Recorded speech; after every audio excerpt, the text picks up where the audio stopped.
암 치료가 당신을 죽인다. 곤도 마코토 지음. 암 방치 요법 권위자가 150명의 생생한 사례를 통해 밝히는 암과 암 치료의 진실에 대해서, 자, 이분이 어떤 분인가요? 곤도 마코토. 이분은 1948년생이고 1973년 게이오 대학교 의학부 수석 졸업, 같은 대학 방사선과에 근무하면서 미국 ECFMAG 이런 취득, 1979년 미국 로스알라모스 국립연구소 파이온 치료소 근무, 1980년 귀국해서 의학 박사학위 취득, 국립병원 도쿄 의료센터 방사선의학센터를 거쳐 1983년에 게이오 의과대학 방사선과 전임 강사가 되었다. 같은 해 유방암에 걸린 친누이를 유방을 잘라내지 않고 치료하면서 일본 최초로 유방온존요법 보급을 결심한다. 1988년에 유방 전적 수술의 문제점을 다룬 논문을 기고, 또 등등 문예춘추 독자상, 또 의료사고조사위원회 설립, 암과 싸우지 마라, 의사에게 살해당하지 마라, 이렇게 이 책들이 100만 부가 판매되는 이런 성과를 만들어내었고, 자, 지금 이렇게 2012년에 60회 기쿠치칸상을 수상하고, 정년을 1년 앞둔 2013년 곤도 마코토 암연구소를 개설해 외래 환자를 진료하고 있다. 벌써 이렇게 한 것도 7, 8년 전이었군요. 자, 이렇게 훌륭하신 분이 진실하게 의료 생활을 하시다가 발견한 동생의 유방절제 문제에서 그렇게 정리를 했군요. 자, 암 치료가 당신을 죽인다. 암 치료가 당신을 죽인다. 이 책이 나온 지는 2012년도에 출간되어졌습니다. 머릿말을 봅시다. 암을 내버려 두면 점점 증식하고 진행하여 죽음에 이른다. 조기 암도 내버려 두면 진행암, 전이암을 거쳐서 사망한다. 이는 대부분의 사람이 암에 대해 갖는 인상이자 사회 통념이다. 그런데 암이 점점 진행되어 죽음에 이르는 과정은 어떻게 확인했을까? 예전부터 모든 암은 조기에 발견해 점차 치료했다. 전이암을 치료하지 않는 경우는 있어도 조기암이나 진행암을 치료하지 않고 넘어가는 경우는 없었다. 그렇다면 암에 대한 인상이나 사회 통념은 오해일지도 모른다. 여기가 이 책의 출발점이다. 이 책을 집필한 가장 큰 목적은 암을 방치하는 환자의 실상을 전하는 데 있다. 나는 이제까지 암을 방치하는 환자를 다수 진찰했다. 80년대에 저작 활동을 시작하면서 치료를 받고 싶지 않다거나 암을 방치 상태로 지켜보고 싶다고 말하는 환자들이 찾아오기 시작했기 때문이다. 이들이 걸린 암의 종류는 위암, 폐암, 전립선암, 유방암 등 천차만별이었고, 그 진행도도 조기암, 진행암, 전이암 등 가지각색이었다. 진찰 결과 치료를 받을 필요가 없다고 판단하는 경우에는 그 이후의 경과를 정기적으로 관찰했다. 한편 통증을 비롯한 여러 증상이 생겨 삶의 질이 저하되는 경우에는 내가 먼저 치료를 권했다. 이렇게 내가 살펴본 암 방치 환자는 150명이 넘는다. 방치해보면 암의 경과는 다양하다.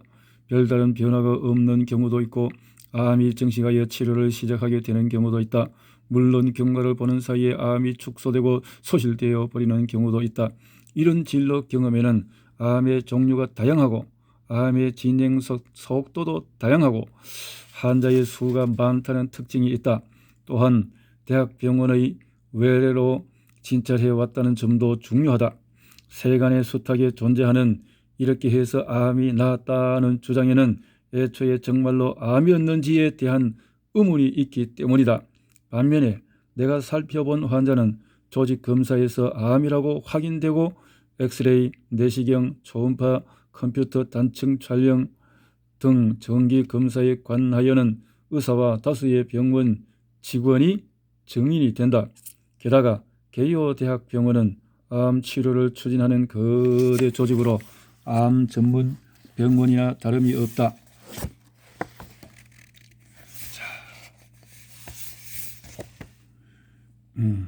외래로 이토록 다양한 암을 치료하지 않고 방치하고 있는 경우는 아마도 세계에서 유일무이할 것이다. 혼자 알기 아까운 이 귀중한 진료 경험을 세상에 선보이고 싶다는 것이 이 책을 집필한 동기다. 문제는 어떤 형태로 독자에게 전할지다. 제일 먼저 머리에 떠오르는 형태는 환자 몇 명 중에 몇 명의 암이 증식했다는 식으로 수치를 제시하는 방법이지만 여기에는 결함이 있다. 방치 희망자 중에는 나의 견해만 확인할 목적으로 진료를 받고 그 이후로 한 번도 오지 않은 사람이 적지 않기 때문이다. 또한 한두 번 다시 오더라도 단기간에 진찰받기를 그만두는 사람도 있다. 그런 경우를 포함하면 내가 만난 방치 환자는 300명을 좋게 넘는다. 다시 진료를 받지 않은 사람의 추후 경과는 나도 무척 궁금하다. 하지만 암 환자의 경우 자신의 병명을 가족이나 직장에 알리지 않는 사람이 지금도 상당히 많으므로 자택이나 회사에 연락하기는 곤란하다. 설령 정확한 통계 수치를 산출했다고 해도 문제가 남는다. 이 책에서 설명하는 내용이 사회 통념으로 자리 잡지 않은 단계에서는 암이 증식하지 않은 경우가 몇 명이다라고 밝혀도 치료하지 않고도 암이 증식하지 않는 일이 정말로 있을 수 있는지 의심할 수 있기 때문이다.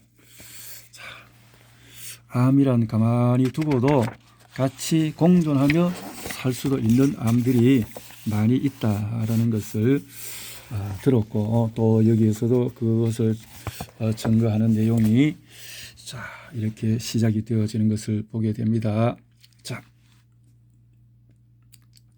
그러므로 통계 수치보다는 암을 방치한 사례를 구체적으로 제시하는 것이 먼저라고 생각했다. 그래서 이 책에서는 일간 겐다이에 연재했던 역시 암과 싸우지 마라 2011년부터 1월부터 에서 대표적인 사례를 선정하여 그 경과를 소개한다. 지면관계상 연재 기사에 실을 수 없었던 환자의 생생한 목소리까지 최대한 담으려고 했다. 환자가 암을 방치하게 된 경위나 이후의 상황과 심리를 독자가 이해하는 데 크게 참고가 될 것이다.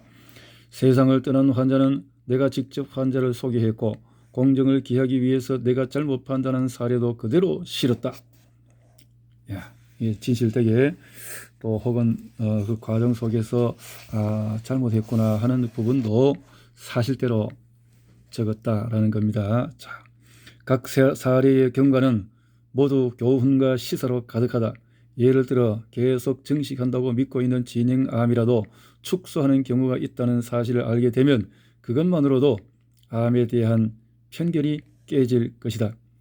방치 환자를 관찰하고 분석하는 과정에서 암이 전이하는 시기도 판명된다.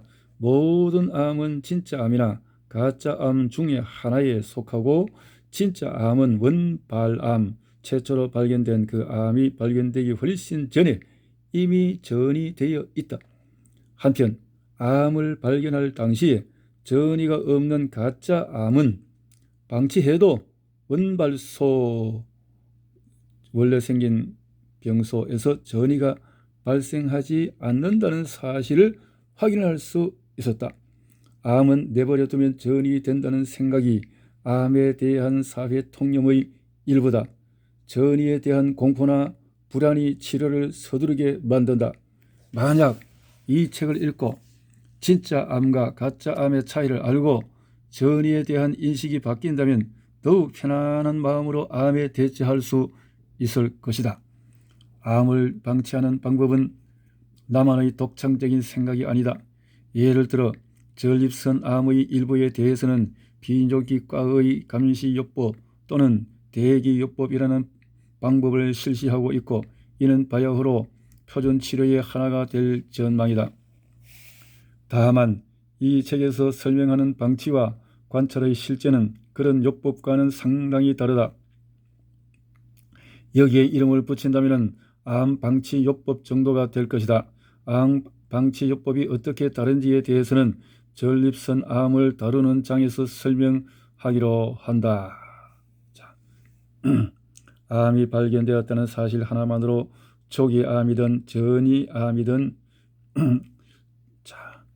조기 암이라는 것은 일찍 발견된 암, 전이 암은 지금 계속 확장되고 커지는 암이든 치료를 시작하지 않는다. 삶의 질을 떨어뜨리는 증상이 있는 경우에 치료 개시를 검토한다. 증상이 없어도 치료를 희망하는 사람이 적지 않다. 그런 경우에는 합리성을 잃지 않는 범위 내에서 치료한다. 암을 방치하여 상태를 지켜보는 경우에 진찰 간격은 암의 진행도에 따른다. 조기암이라면 6개월에 한 번, 진행암이나 전이암이라면 3개월에 한 번 정도 진찰을 시작하고 서서히 간격을 늘리도록 한다. 암이 증식하거나 통증을 비롯한 증상이 생긴다면 그 시점에서 치료를 할지 말지 어떤 치료를 할지를 상담한다. 이 책을 쓸 때 가장 마음에 걸린 부분은 이미 치료를 받은 환자와 그 가족의 기분이 상할 수도 있다는 점이었다. 암을 방치해야 한다는 말은 치료가 필요 없다는 말과 다르지 않기 때문이다. 하지만 이 책은 앞으로 암이라는 선고를 받고 고민하게 될 환자와 그 가족을 위한 조언이므로 너그럽게 이해해 주기를 바란다. 또한 암 환자에게 제2, 제3의 암이 발견되는 경우가 적지 않으므로 이 책은 이미 치료를 받은 사람에게도 도움이 될 것이다. 마지막으로 이 책을 읽는 방법에 대한 제안을 덧붙여 둔다. 각 장은 사례 소개와 해설로 이루어진다. 각 사례는 독립되어 있으므로 어디서부터 읽든 상관이 없다. 따라서 먼저 사례 소개 부분만 마지막 장까지 전부 읽는 방법을 추천하고 싶다. 그렇게 대강의 내용을 이해하고 나서 이번에는 차례의 소제목을 보고 관심이 있는 내용의 해설을 읽기 바랍니다. 암이 발생한 장기가 달라도 암의 성질이나 치료의 문제점 등에는 공통점이 있으므로 자궁경부암이나 유방암을 다룬 내용도 남성에게 참고가 되고 전립선암을 다룬 내용도 여성에게 도움이 될 것이다. 이 책을 통해 독자가 이제까지 세상에 알려지지 않은 암의 진실에 조금이라도 다가가기를 바란다. 자신이나 가족, 지인이 암 선고를 받은 경우에도 유용한 행동 지침을 세우는 데 이 책이 도움이 되리라고 확신한다. 자, 서론 부분을 봤습니다. 자, 이 책을 볼 때 유의해야 할 점은 또 봅시다. 자, 이 책이 대상으로 하는 암은 폐암, 위암, 전립선암, 유방암 등 종양을 만드는 암으로 소위 고형암이다.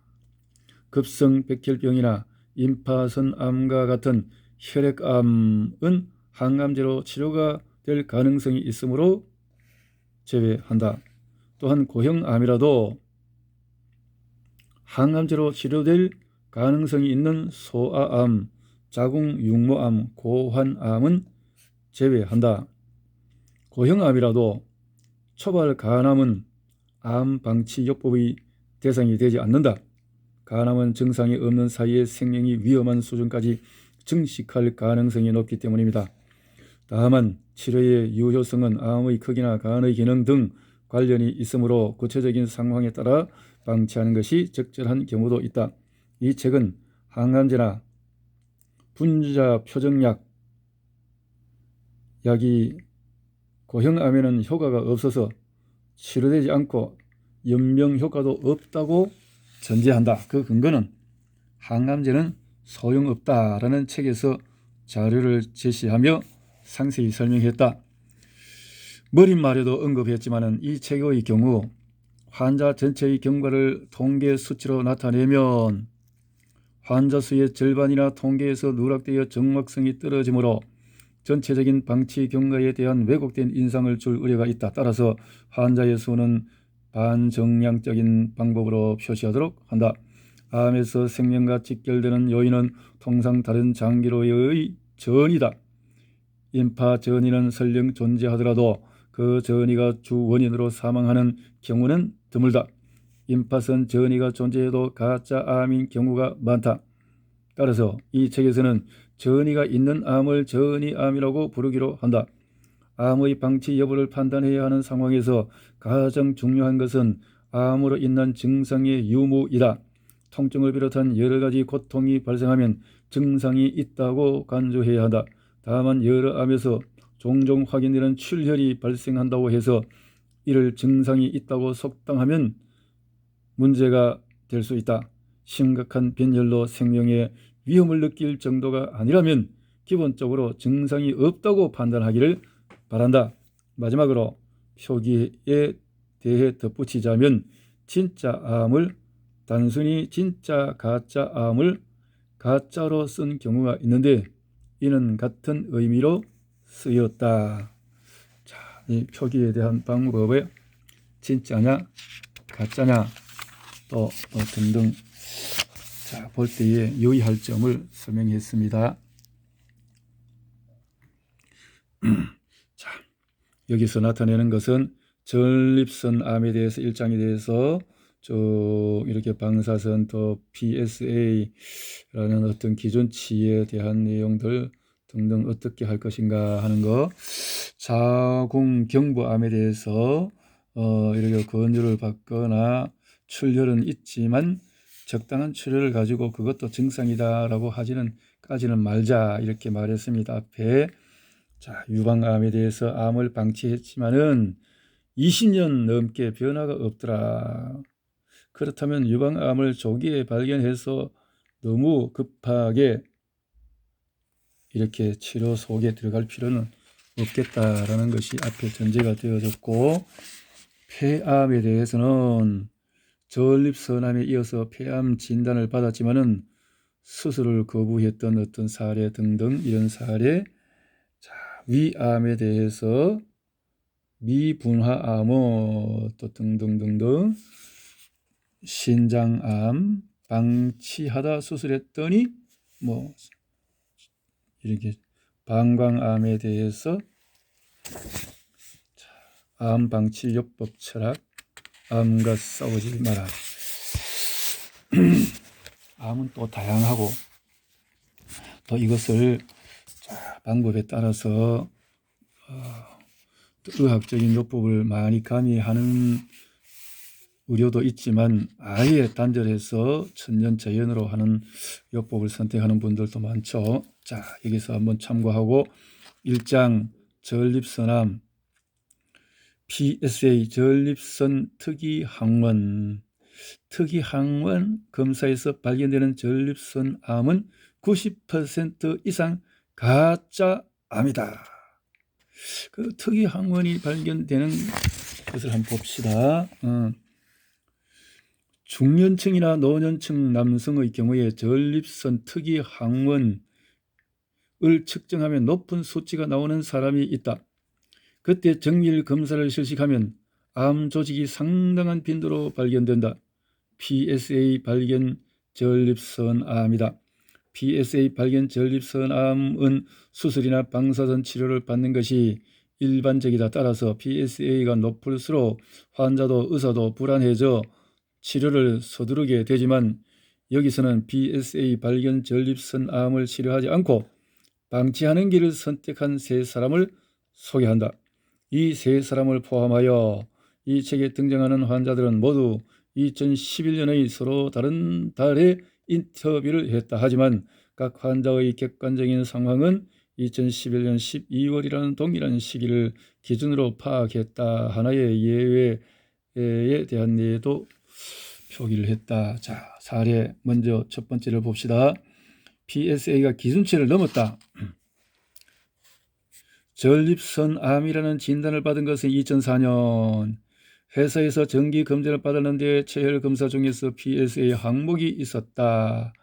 기준치가 4인데 나는 4.3이 나와 미묘하게 높은 수치라는 소리를 들었다. 의사가 겁을 주기에 얼른 생검 전립선에 두꺼운 침을 꽂고 조직을 채취하여 병리검사 즉 현미경 검사라는 방법을 받았다.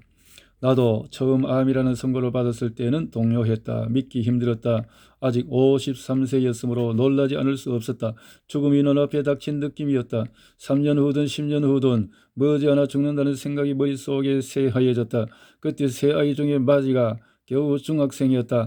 아직 죽을 수는 없다고 생각했다.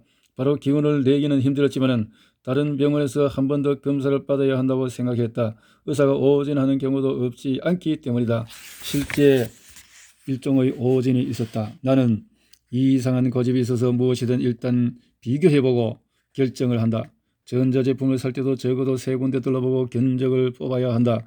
당장은 결정을 내리기 힘드니 다른 병원에서도 검진을 받고 싶다고 담당 의사에게 밝히면서 소개장을 부탁했다. 즉시 그 소개장을 들고 곤도 선생을 찾아가 진찰을 받았다. 세 번째 병원은 찾아가지 않았다. 국소성 전립선암 2B기라고 소개장에 적혀 있었다. 살짝 주눅이 들었다. PSA는 4.3으로 낮았지만 그 숫자를 과연 믿어도 좋을지 판단이 서지 않았다. 그 사이에 더 진행되었을지도 모르지 않는가? 이전에 병원에서 설명을 듣고는 방사선 치료가 가장 좋다고 생각을 했다. 수술을 받으면 왠지 상태가 나빠질 것 같았다. 요실금이나 발기부전이 생길 수도 있었다. 곤도 선생에 대해서는 아내가 유방암으로 치료를 받아서 이미 알고 있었다. 벌써 15년 가까이 지난 일로 아내는 당시 30대 후반이었다. 아내도 병원에서 유방을 전부 적출해야 한다는 진단을 받았다. 팔을 들어 올리지 못하게 된다는 소리도 들었다. 아내는 책을 서둘러 여러모로 공부했다. 지금처럼 인터넷도 없을 때라 유방 온전요법은 그다지 알려져 있지 않았다. 아내는 곤도 선생의 지인이 일하는 병원에서 수술을 받고 게이오 대학병원에서는 방사선 치료를 받았다. 그 이후로는 아무런 치료를 받지 않았다. 곤도 선생은 치료를 받고 나면 유방암에 대해 잊어버리라는 식으로 조언을 했다. 오랜만에 나를 따라 나선 아내와 함께 곤도 선생을 찾아갔고 그 만남이 모든 일의 시작이었다. 처음부터 굉장한 의사라는 인상을 받았다. 평범한 의사는 말수가 많지만 곤도 선생은 말수가 적었다. 물론 신뢰해도 되는지 불안한 감정이 없지는 않았다. 곤도 선생은 환자가 스스로 판단하도록 맡겨두었기 때문이다. 실제로도 이러쿵저러쿵 간섭하지 않고 환자가 원하는 일은 반대하지 않지만 환자가 어느 정도 공부하지 않으면 진료가 진척되지 않았다. 곤도 선생은 이전의 병원과는 결과가 다를지도 모른다며 다시 한번 PSA를 측정해 보자고 했다. 하지만 수치가 12.45로 높아져 있어서 더욱 기분이 빠졌다. 그래도 PSA가 기준치보다 조금 높을 뿐이므로 수술은 받고 싶지 않았다. 진행이 늦다고 하니 서두를 필요는 없다고 생각했다.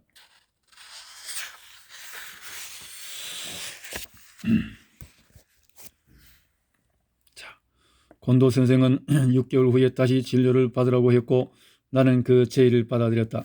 나도 암이 그리 빨리 진행되지는 않는다는 느낌이 있었기에 6개월 후에나 보자는 소리를 들었지만 이상하게 수긍이 갔다. 이전에 병원에는 더 이상 가지 않았다. 가봤자 유혹만 받았을 것이다. 그 이후로는 곤도 선생에게 6개월에 한 번씩 진찰을 받게 되었다. 불안하지는 않지만 잔뇨감이 있다든가 자각 증상이 생기면 조금은 걱정이 되었다. 6개월에 한 번씩 곤도 선생을 찾아가도 PSA만 측정했고 그 수치는 미묘하게 오르내렸지만 지금까지도 몸에는 별다른 변화가 없다. 수치가 높아졌을 때 충격을 받기도 했지만 곤도 선생은 어쩔 수 없는 일이니 신경 쓰지 말라고 했다. 수치가 낮아져도 좋아해도 역시 기뻐할 일이 아니라고 했다. 점점 오르내리는 수치를 담담히 받아들이게 되었다. 딸의 부탁으로 건강보조제를 잠시 복용한 적도 있지만은 어쩐지 한심한 기분이 들어서 금세 끊었다. 거기 들일 돈으로 차라리 맛있는 음식을 먹는 편이 낫다고 생각했다. PSA 수치 10 정도가 경계라고 생각한 적도 있지만 그 정도로 수술을 받을 필요는 전혀 없다고 생각하게 되었다. 비교 대상이 세 개는 있어야 한다는 것은 내게 인생의 지침과 같다. 한 개뿐이라면 쏘가 넘어가기 쉽다. 서두르면 손해를 본다. 조금 더 기다리면 더 좋은 치료법이 나올지도 모른다. 혼자 모든 결정을 내릴 수는 없지만은 권도 선생도 재촉하지 않고 느긋하니 아직은 서두르지 않아도 되는 단계가 아닐까? 권도 선생을 만나서 다행이다. 다른 병원에서 상담을 받았다면 권유에 넘어가 치료를 받고 싶어졌을지도 모른다. 의사는 수술하고 싶어서 견딜 수 없는 모양이다. 특히 대학병원에 가면 더욱더 그렇다. 무슨 일이 있어도 잘라내버리고 만다. 과연 그래도 좋을까? 전립선은 수술하기 어려운 부위이다. 의사가 추천하는 대로 너무도 간단히 수술을 받는 환자를 보면 놀라울 뿐이다. 의사가 겁을 주니 생명이 아까워서 무턱대고 수술을 받게 되는 걸까? 2014년에 권도 선생이 정년을 맞이하는 만큼 칭찬을 받을 수 있는 동안 열심히 상담하고 싶다. 자, 이렇게 이분이 자, PSA에 대해서 자, 여기까지만 일단 먼저 보고 다음 차례 보겠습니다.